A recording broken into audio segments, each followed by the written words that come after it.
हार्दिक शुभेच्छा। या पावन भूमीत ज्यांनी जन्म घेऊन याच मातेसाठी आयुष्यभर झटत राहून शेवटी याच मातेसाठी आपल्या प्राणाचे बलिदान दिले त्या वीरांना प्रथम त्रिवार अभिवादन।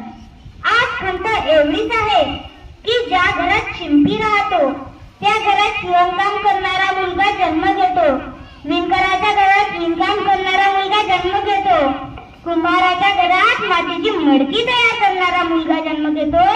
तसेच ज्या वीरांनी देशासाठी आपल्या प्राणाचे बलिदान दिले त्या देशाबद्दल निष्ठा असणारा मुलगा जन्म का घेत नाही?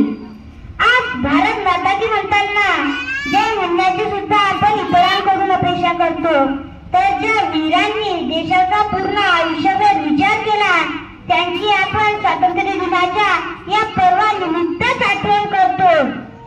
आज स्वातंत्र्य दिनानिमित्त एक सांगतो, जर आपण भारतीय आहोत तर प्रत्येक भारतीयाच्या मनात भारतीय असण्याच्या अभिमानाची लाट उसळलीच पाहिजे।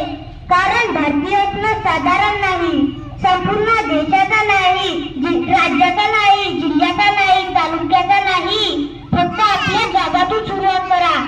आपल्या शाळेच्या अंगणाला आपल्या घराचं अंगण समजा, आपल्या गावातील रस्त्याला आपल्या घराकडे जाणारा रस्ता समजा। एका अडखळत चालणाऱ्या म्हाताऱ्याची काठी सहज व्हा, छत्र हरवलेल्या त्या मातेचा पुत्र व्हायला शिका। भुकेल्यांना एक घास भरावा, आळस विसरून देणाऱ्या त्या पक्ष्यांना थोडं पाणी द्या।